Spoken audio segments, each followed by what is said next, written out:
Hello दोस्तों, स्वागत है आपका एक नए व्लॉग में। वियतनाम में अभी टाइम हो रहा है 10:30। हम ऑलरेडी फ़्लाइट में हैं। फुकोक से हो ची मिन सिटी जाने वाले हैं और ये हमारी मेनलैंड वियतनाम की पहली सिटी होने वाली है। एक प्रॉब्लम हो गई है, राघव हमारे साथ आ नहीं पाया है बिकॉज उसके वीज़ा का कुछ प्रॉब्लम हो गया था।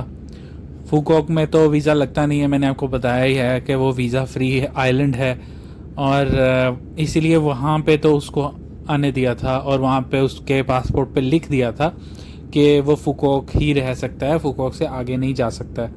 हमारे पासपोर्ट्स पे हमारा वीज़ा देख के कोई ऐसा पेन से कुछ लिखा नहीं था उन्होंने, तो उस वजह से अभी सिर्फ मैं और अर्पित ही मेनलैंड की फ़्लाइट ले पाए। राघव अपना वीज़ा का थोड़ा देख रहा है, वहाँ पे ठीक हो जाएगा तो होपफुली वो भी आ जाएगा आज। वियतनाम की कैपिटल एक्चुअली हनोई है जो नॉर्थ में है और इस वजह से जो भी वीज़ा की ऐसी कुछ प्रॉब्लम्स वगैरह होती हैं वो हनोई से इंफॉर्मेशन वापस आती है। तो फुकोक में एक एजेंट है, सारे के सारे गवर्नमेंट ऑफिशियल्स भी उसी एजेंट के पास भेजते हैं। हम भी उसी एजेंट के पास गए और होपफुली सब कुछ आज रेक्टिफाई हो जाएगा और राघव के नेक्स्ट फ़्लाइट में राघव आ जाएगा आज ही हो ची मिन सिटी में। हो ची मिन सिटी का नाम साइगॉन भी रहा है, इसीलिए कई जगह पे साइगॉन भी मेंशन्ड होता है। बेसिकली काफ़ी डेवलप्ड सिटी है, ऊंचे ऊंचे स्काई स्क्रेपर्स हैं, इसीलिए हमने सोचा था कि हो ची मिन सिटी में हम एक 5 स्टार एक्सपीरियंस करते हैं, अच्छा सा होटल लेंगे। वैसे हमारे पूरे टूर में बहुत अच्छे अच्छे होटल्स हमने बुक किए हैं और वियतनाम इन जनरल आप देखेंगे कि होटल्स का प्राइजेस कम है, इनफैक्ट इंडिया से अगर कंपेयर करें तो भी कम है। यहाँ पे आपको मिल जाएगा फ्रेंच कॉलोनियल आर्किटेक्चर्स भी हैं, हिस्टोरिकल लैंडमार्क्स भी हैं जो वियतनाम वॉर के टाइम के, और ऑब्वियसली वॉकिंग स्ट्रीट्स भी हैं। एक तरीके से आप अगर थाईलैंड से कंपेयर करें तो बैंकॉक से कंपेयर कर सकते हैं इस जगह को। तो लीजिए दोस्तों, बातें करते करते पहुंच गए हैं हो ची मिन सिटी में। यहाँ से डीबोर्ड करते हैं, अपना लगेज कलेक्ट करते हैं और पहुंचते हैं अपने होटल, और साथ ही साथ अपडेट लेते हैं राघव से कि क्या अपडेट है वहाँ पे। दोस्तों, चेक इन हो चुका है, हम पहुंच चुके हैं अपने रूम में। खुशखबरी ये है कि राघव ने बताया कि वीज़ा का सब सॉर्ट हो चुका है, उसकी नेक्स्ट फ़्लाइट बुक हो चुकी है और वो शाम तक यहाँ पे पहुँच जाएगा। तब तक हम लोग होटल को एक्सप्लोर कर लेते हैं थोड़ा सा और थोड़ा रेस्ट कर लेते हैं। बाकी जैसे आप देख रहे हैं, ट्रिपल रूम हमने बुक किया है यहाँ पे। हम लोग 3 लोग हैं क्योंकि, तो 4500 पर नाइट हमें पड़ रहा है, तो काफ़ी सस्ता है। 1500 पर पर्सन का 5 स्टार आपको रूम मिल रहा है। ये हम आ चुके हैं छत पे पूल देखने के लिए। राघव का वीज़ा सॉर्ट हो गया है और वो आ चुका है हो ची मिन सिटी नेक्स्ट फ्लाइट लेकर। अब हम निकल गए हैं रात के टाइम में घूमने के लिए। सबसे पहले हमने देखी लैंडमार्क 81 बिल्डिंग, ये यहाँ का लगा लीजिए आप बुर्ज खलीफा टाइप है। इसके टॉप पे जाके आप पूरी सिटी देख सकते हैं। लैंडमार्क 81 के सामने हम लोग देखने आए हैं विनहोम सेंट्रल पार्क। ये डोंग नाई रिवर के साइड पे बनाया गया एक पार्क है, बहुत ही सुंदर पार्क है। और सामने की तरफ जो आपको सिटी दिख रही है वो डोंग नाई सिटी है। ये जो रिवर है डोंग नाई रिवर, ये एज अ बाउंड्री वर्क करती है। लेफ्ट साइड पे हो ची मिन सिटी है और राइट साइड पे डोंग नाई सिटी है। हो ची मिन सिटी में अगर आपको टूरिस्टी स्टफ करना है तो आप ज़रूर कूची टनल्स में जा सकते हैं। इनको आपने देखा होगा, ये वियतनाम वॉर के टाइम पे यूज़ की जाती थी और इसके अंदर जो वियतनामीज सोल्जर्स थे वो छुपा करते थे और गुरिल्ला वॉरफेयर करा करते थे। दूसरा, आप ट्रेडिशनल बोट्स में मीकोंग डेल्टा जा सकते हैं, जहाँ पे रिवर में आपको लेके जाएंगे वो लोग। यहाँ पे ऊपर डेक्स बनाए गए हैं जहाँ पे ऊपर चढ़ के आप और अच्छा व्यू भी ले सकते हैं।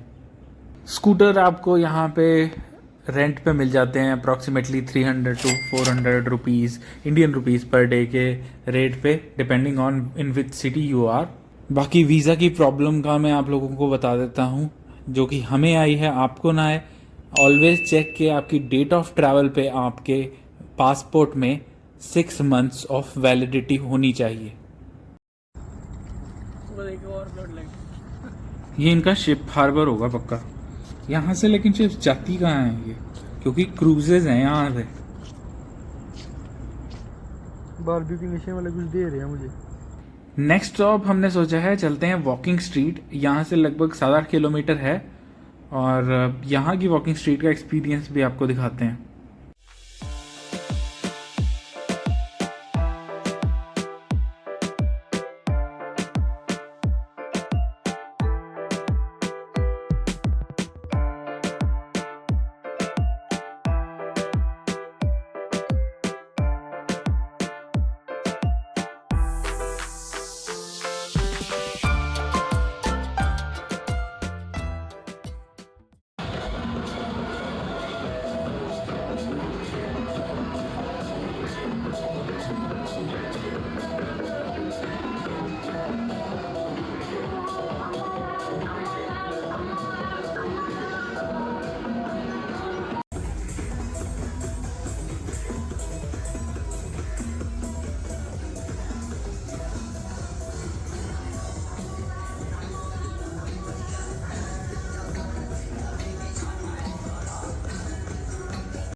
दोस्तों आज है हमारा हो ची मिन सिटी में दूसरा दिन और हमने डिसाइड किया कुछ शॉपिंग करते हैं और बैन थान मार्केट चलते हैं। वहाँ पे लोकल क्या क्या सामान यहाँ पे मिलता है अच्छा वो देखते हैं, कॉफ़ी, कैश्यूज़, और वो शॉपिंग करते हैं। यहाँ पे फ्रूट्स और ड्रिंक्स बहुत ही टेस्टी मिलती हैं। कोकोनट वाटर आप ज़रूर ट्राई कीजिए। यहाँ पे देखिए कितना बड़ा कोकोनट है और इसमें से 2 गिलास कोकोनट वाटर निकल जाता है ऑलमोस्ट। तो जितनी भी साउथ ईस्ट एशियन कंट्रीज़ हैं उनमें आप ज़रूर आके कोकोनट वाटर ट्राई कीजिए। शॉपिंग करने के बाद हमारा नेक्स्ट स्टॉप होने वाला है यहाँ का सेंट्रल पोस्ट ऑफिस, जो कि यहाँ से लगभग सिर्फ 2-2.5 किलोमीटर ही दूर है। इस सेंट्रल पोस्ट ऑफिस से बेसिकली लोग डिफरेंट कंट्रीज़ में जहाँ से वो आते हैं अपने घरों पे पोस्ट कार्ड्स भेजते हैं, सुविनियर्स भेजते हैं।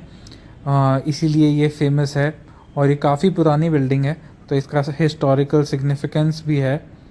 और आप बिल्डिंग देखिए, आर्किटेक्चर देखिए, इसमें आपको सुविनियर्स भी मिल जाएंगे और साथ ही साथ यहाँ पे हिस्ट्री के बारे में भी बताया जाता है। सामने जो पोर्ट्रेट है वो हो ची मिन का पोर्ट्रेट है, जो कि वियतनाम के फर्स्ट प्रेसिडेंट थे। उन्हें यहाँ पे काफ़ी माना जाता है, रेवोल्यूशनरी लीडर के रूप में माना जाता है उन्हें, और आफ्टर वियतनाम वॉर वो प्रेसिडेंट बने थे।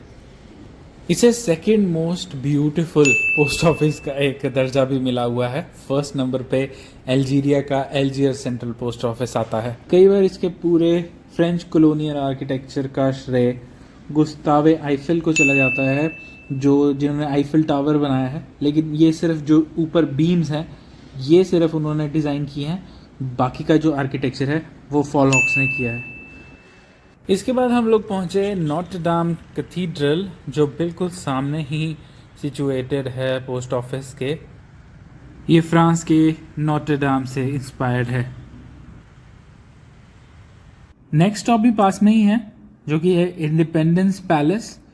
तो चलिए पहुंचते हैं। दोस्तों हम पहुंच चुके हैं इंडिपेंडेंस पैलेस, जो कि एक मॉन्यूमेंट है। पहले ये साउथ वियतनाम का जो प्रेसिडेंट थे उनका पैलेस हुआ करता था। साउथ वियतनाम सुन के आप शायद सरप्राइज हो गए होंगे। तो एक टाइम था जब नॉर्थ और साउथ वियतनाम हुआ करता था। उस टाइम ये टैंक ही था जो इस इंडिपेंडेंस पैलेस के दरवाजे तोड़ के अंदर आया था। इसे रीयूनिफिकेशन हॉल भी कहा जाता है, क्योंकि जो नॉर्थ वियतनाम था जब उसने साउथ वियतनाम पे अटैक किया, उसका पर्पस ये था कि वो यूनिफाई करना चाहते थे वियतनाम को एक सिंगल रेजीम के अंडर। तो डिवीज़न जो था वियतनाम का, उसे ख़त्म करना चाहते थे वो। जो साउथ वियतनाम था वो RVN या रिपब्लिक ऑफ वियतनाम के नाम से जाना जाता था, बैक्ड बाय अमेरिका। तो इसीलिए इसको वियतनाम वॉर कहते हैं, क्योंकि नॉर्थ वियतनाम जो USSR और चाइना के सपोर्ट के साथ उसने अटैक किया ताकि एक कंट्री बन सके, एक इंडिपेंडेंट कंट्री। जो टैंक मैंने आपको पहले दिखाया, जब उसने क्रैश किया इस पैलेस के गेट्स पे, उस दिन कहा जाता है वियतनाम वॉर एंड हुई, April 30th 1975। वियतनाम की हिस्ट्री भी हमारी तरह कॉलोनियल रूल से भरी हुई है। स्टार्टिंग फ्रॉम फ्रेंच, उसके बाद जापानीज़ ने ऑक्यूपाई कर लिया, बीच में वैक्यूम था तो डिवीज़न हो गया क्योंकि जापान हार गया वॉर और फिर फ्रेंच वापस आ गए। इस तरीके की चीज़ें होती रही और इसकी वजह से नॉर्थ और साउथ वियतनाम में बढ़ गया, जिसकी वजह से ये कंट्री डिवाइड हो गई। तो इंडिपेंडेंस के लिए इस कंट्री ने भी बहुत कुछ सहा है, बहुत कुछ देखा है। इस पूरे टूर में हमें यहाँ आके काफ़ी चीज़ें पता चली इस कंट्री के बारे में। इसी नोट पे आज का व्लॉग यहीं एंड करते हैं। Thank you for watching. Please hit the subscribe button, like share and comment. Bye bye.